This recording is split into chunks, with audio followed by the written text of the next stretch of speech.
Nós voltamos, estudando agora o segundo capítulo da carta de São Pedro, nós estamos na questão da pedra angular. Gozada que nas nossas estruturas de hoje, nas construções civis, isso não é problema, né? Hoje em dia se usa o concreto, se usa a armação, então não há dificuldade. Mas no tempo de Jesus, uma construção só se podia acontecer se encontrassem a pedra ideal que servisse de apoio para fazer esse trabalho que hoje seriam os amarrilhos, os concretos e tudo. Né, Então, essa questão da pedra angular entra como construção civil essa ideia, né? Aquela pedra sem a qual não se pode montar as demais, né? E São Pedro, ele se refere nessa perícope, ele se refere à pedra fundamental, que é a base, que é o alicerce desse edifício, que é o próprio Cristo, e também, como o padre já falou anteriormente, a essa pedra angular que dava o acabamento final ao edifício, aquela pedra ideal, com o ângulo ideal, para sustentar toda a abóboda, toda a cúpula né, daquele edifício. Partindo dessa comparação, então São Pedro vai colocar duas coisas importantes. Primeiro, Jesus é essa pedra viva, essa pedra angular que foi rejeitada pelos judeus, por grande parte dos judeus do seu tempo. Mas aí ele entra na questão da igreja, povo de Deus, mas também há aí uma sinonímia com São Paulo, que compara a igreja com o corpo de Cristo. Então, se Jesus é a pedra viva, nós também somos pedras vivas que formam esse edifício espiritual que é a igreja, uma metáfora, né, padre? Muito bonita para explicar a igreja como corpo místico, como edifício espiritual, e para ele finalizar depois dizendo que a igreja é esse povo de Deus. Lembrando, inclusive, o profeta Oséias, depois acho que até nós podemos ver essa passagem, que diz, vocês não eram povo, agora são meu povo, não é? E baseando esse edifício espiritual, não é? Como o povo de Deus agora é o novo, Israel era a prefiguração, e agora essa igreja de Cristo é o novo povo de Deus, não é? Formando esse grande edifício espiritual. Cada um de nós somos, então, essas pedras vivas, não é? Configurados ao próprio Cristo, que é a pedra viva, ele que é santo. E aí entra, então, a questão também que o padre vai aprofundar para nós, né? Que é essa questão da raça eleita. E também do sacerdócio comum, real. Porque todo batizado, todo cristão, ele é configurado a esse Cristo sacerdote. Então, nós somos uma nação santa, um povo de sacerdotes, né? Não confundindo com o sacerdócio ordenado, que nem o do padre Carlos. Mas todos nós somos sacerdotes configurados a Cristo, nesse nosso sacerdócio comum. Ordinários, né? Sim. Aí, padre, essa questão, então, da ideia sublimar que vai acontecer aí, com essa proposta da pedra angular, sendo Jesus, então, esse sacerdote régio, né? Então, vós também, né, agora, como pedras vivas, fazeis parte de um edifício, né, de uma construção de um templo espiritual, e como sacerdócio, que acabou de ser falado, oferecemos sacrifícios espirituais. Veja que maravilha, né? Então, Jesus, o alicerce, ou então também, né, a cúpula, aquele que dá o acabamento, mas que nós, cada cristão, cada um que, pelo batismo, somos inseridos na pessoa de Cristo, nos tornamos uma pedra de um edifício que é toda a igreja. E essa igreja que somos nós, então, incorporados a Cristo como pedras vivas, oferecemos um sacrifício espiritual. Veja bem, né, que a gente tem que comparar sempre com o Antigo Testamento. O Antigo Testamento, claro que tem um sentido também de louvor a Deus, né, de homenagem, de pedido de perdão, ou como no nosso dízimo ainda hoje, a gente oferece algo nosso, né, para que o Senhor possa continuar a ser louvado. Mas o básico dos sacrifícios do Antigo Testamento é o quê? São oferecer aquelas vítimas, os animais, né, que são os sacrifícios. Então, é algo precioso, né? É uma ovelha, é um boi da minha criação, do meu sustento, que eu ofereço, né, a Deus, matando e o sangue, que é a vida desse animal, vai como homenagem ao Senhor.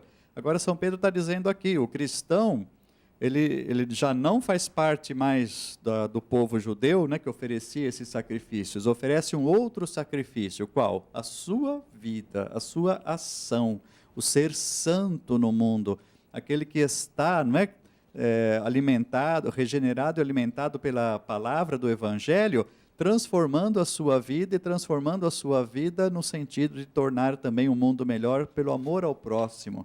Então, esse é o chamado sacrifício régio, ou, como vocês colocaram, o sacrifício não ordenado, mas do todo o povo de Deus, de todo o povo que é batizado. A vida cristã de santidade e de amor ao próximo transforma o mundo em algo agradável a Deus, né? Primeiro a si mesmo, na sua conversão, na sua santidade, e depois na sua atuação como santo, como cristão no mundo, para transformar então todas as coisas, todas as realidades, todas as ações, ou como alguns falam, todos os ambientes, em um louvor a Deus. Daí que então é esse o sacrifício espiritual desse povo sacerdotal que formamos todos nós, igreja. E lembrando mais uma vez, né, o que é o ministro, o padre, o sacerdote ordenado? É aquele que está a serviço do sacerdócio, que é o povo de Deus, né? Nessa sua atuação e nessa sua conversão do mundo, que é agradável a Deus, né? Que faz com que todas as coisas sejam agradáveis a Deus. O perfume, né, de agradável odor, né, que é dado ao Senhor como incenso, é a nossa santidade e a nossa ação. Então, é isso que São Paulo coloca aqui dessa maneira tão bonita. E continua mais bonito ainda, diácono, Ixi, eu tô... quando ele entra através do versículo 10, a falar de quando não erais povo, quando eras cativos no Egito, não formavas nenhuma nação, tornastes nação a partir do momento que eu resgatei. Essa proposta nova é que vai ser enriquecedora, né? O padre, até ele falou sobre mistagogia. No início da igreja, os chamados padres da igreja, os sucessores dos apóstolos, após a vigília pascal, eles realizavam as catequeses mistagógicas, explicando toda a maravilha que é você ser batizado em Cristo Jesus, sepultado com Cristo para ressuscitar com Cristo. Aqui nós temos, de São Pedro, essa catequese mistagógica com base também no batismo e também com base litúrgica, não é? E aqui, nessa passagem que você cita, nesse versículo que você cita, nós temos muito presente, então, a dignidade do ser humano, que nós não somos qualquer coisa. A comunidade de Pedro provavelmente passava por uma grande crise devido à perseguição, à queda na fé, falta de esperança. Então, ele lembra aqui que nós somos muito importantes para Deus, configurados a Cristo, sacerdote, profeta e rei, nós temos, mediante o batismo, mediante a graça de Deus, não por mérito nosso, mas pelos méritos da paixão, morte e ressurreição do Senhor, nós temos também essa mesma dignidade e somos então configurados a Ele. Como? Aí ele vai explicar. Sois uma raça eleita. Israel, no Antigo Testamento, é essa raça eleita por Deus, pela misericórdia de Deus. Não que Israel ou que nós mereçamos ser eleitos, mas nós fomos escolhidos pela misericórdia de Deus. O sacerdócio real, um sacerdócio régio, né? Sacerdote e rei, o padre já explicou toda essa profundidade, né, de nós sermos todos sacerdotes, o sacerdote ordenado a serviço de toda essa nação de sacerdotes, que são os filhos de Deus, e uma nação santa, porque nós somos chamados à santidade. Então, nós somos, essa nossa dignidade decorre, então, da misericórdia de Deus. E quando nós aceitamos essa pertença, nós somos particular propriedade de Deus. É algo muito bonito, né? Algo muito profundo. A fim, tem uma finalidade de que nós proclamemos a excelência, o amor. Isso não pode ficar preso conosco, não é toda essa dignidade. Diz o apóstolo que isso deve transbordar e nós proclamarmos para o mundo esse amor, essa misericórdia de Deus, né? Aquele que nos chamou das trevas, que antigamente nós vivíamos em trevas, ele diz no início da perícope, né? Para a sua luz maravilhosa. Lembrando, inclusive, essa afinidade que há entre Pedro, os escritos de Pedro, de João e de São Paulo, que fala da grande luz, não é? De que Jesus é essa luz maravilhosa. E, finalmente, ele lembra, então, o profeta Oséias: vós que não erais povo, agora sois povo de Deus, não é? Que não tinhas alcançado misericórdia, agora alcançastes essa misericórdia. Eu acho que nós podemos até ver Isso. no livro do profeta Oséias, não? Oséias, capítulo 1. Primeiro, Qual de que é o 6 a 9. 6 a 9. Tô com Qual é ele o contexto de Oséias? Vamos relembrar. Também é um contexto da infidelidade do povo, em que a fidelidade ou a infidelidade está comparado sempre com o casamento, o matrimônio, né? Deus que desposa o seu povo. O povo sendo infiel acaba sendo como que rejeitado, né? Mas Deus vem ao seu encontro para retomá-lo. Então Ele vamos vai ver aqui ali. dizer: ela concebeu novamente e deu à luz uma filha. E Yahvé lhe disse: dá-lhe o nome de Lo-Ruamá, porque doravante não mais tereis piedade da casa de Israel, mas para ainda lhe perdoar. Mas terei piedade da casa de Judá e os salvarei por Yahvé seu Deus. Não os salvarei nem pelo arco, nem pela espada, nem pela guerra, nem pelos cavalos, nem pelos cavaleiros. Ela deixou de amamentar Lo-Ruamá, depois engravidou e deu à luz um filho. E Yahvé disse: dá-lhe o nome de Lo-Ami, porque não sois o meu povo e eu não existo para vós. Aí não tem a tradução dos nomes, que é exatamente aquilo que dá o sentido que o senhor queria, no caso, padre. Lo-Ruamá é não povo, né? É isso? Vamos, como é que... E Lo-Ami? Vamos ver aqui nessa tradução. Oséias, está vendo que as Bíblias, às vezes, cada uma tem a sua tradução, às vezes facilita e às vezes complica. Vamos ver aqui na Peregrina. Lo-Ami vai dizer, significa não meu povo. Isso, tá aí. Não meu povo, o nome de Lo-Ami.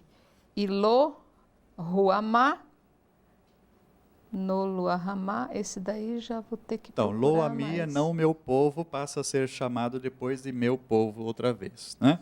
Então, essa aqui é a citação de Oséias. Depois ainda existe Oséias também 2, versículo 1. Lo-Ruamá, não amada, ou aquela de quem não se tem piedade. Isso, e Lo-Ami, não povo meu. Isso. Mas continuando no... Porque eram filhos da prostituição, né? Significando a infidelidade do povo a Deus. Adultério, né?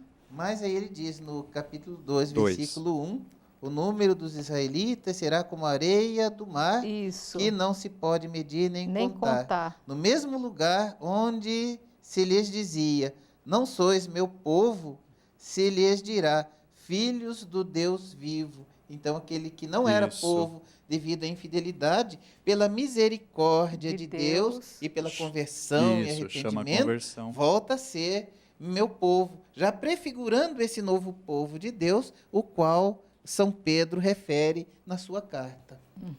Então, esse versículo 9 e 10, o que a carta está fazendo, né? Todos os títulos que eram antes pertencentes ao povo de Israel pela aliança de Deus com ele, agora Pedro está aplicando aos cristãos. Então, como nós vimos anteriormente, a questão da pedra escolhida, preciosa para alguns e de tropeço para outros. Nós vimos o contexto de Mateus 21, da parábola dos vinhateiros, né? Vai ser tirado a vinha de um povo e dado a outro. É o que São Pedro agora está afirmando, né? Aquilo que antes pertencia a Israel, aos judeus, agora pertence aos cristãos. Assim como Jesus foi rejeitado pelo povo judeu, agora está sendo acolhido pelo povo pagão, que se torna o novo Israel, digamos assim, né? Então, esses títulos aqui no versículo 9 da carta, 2:9, vós sois raça escolhida, era povo de Deus judeu, né? Sacerdócio real, está lá no Êxodo, nação santa e povo adquirido, tudo isso se referia a Israel e agora se refere aos cristãos. Então, aceitando a Jesus, essa pedra rejeitada, porém a pedra angular, né, passa da antiga para a nova aliança. A antiga aliança, já sabemos, né, de Moisés, de Abraão, de Moisés, e agora a nova aliança de Jesus. Antigo povo e novo povo também. Então, tudo aquilo, né, que os cristãos ali da comunidade de Pedro e das outras comunidades também, quando, ou sendo judeu, deixavam a sinagoga para pertencer a Jesus e, portanto, perdiam todos os seus direitos, ou aqueles pagãos também, né, que aderem a Jesus, né, se são regenerados e aderindo a Jesus, também caem em não ser reconhecidos mais como cidadãos, porque não podiam mais participar dos cultos, né, oficiais do Império Romano. Então, eles perdem os direitos civis, mas ganham a herança eterna, né? É aquilo que a gente colocou, que são, a carta diz, né, estarmos em exílio, né? Aqui não temos uma casa permanente, a casa, né, nós vamos ganhar do Pai. Muito bem, nós Mas estamos... ainda tem mais um ponto aqui. Ele fecha, essa perícope é fechada com chave de ouro, quando ele diz... Não tinhas alcançado misericórdia, mas agora alcançaste misericórdia. Nossa miséria unida ao coração amoroso de Deus. Fecha com chave de ouro, né? Isso só prova a loucura de amor que Deus tem por nós, né? Porque criou toda uma natureza para que vivêssemos aqui no céu, perdemos isso e Ele ainda vai nos resgatar mais uma vez para que a gente possa usufruir de todo o plano que Ele tem para cada um de nós. E estamos aqui apenas iniciando o capítulo 2. Eu espero que você esteja conosco no nosso próximo programa para que a gente possa, então, continuar entendendo essa belíssima história que Pedro está aqui nos relatando através da sua comunidade. Fiquem com Deus, eu agradeço os nossos mestres, Padre Carlos, obrigado, Diácono Zé Carlos, obrigado também. Agradeço você ter estado conosco durante esse encontro de hoje e até o nosso próximo programa, Páginas da Bíblia. Fiquem com Deus.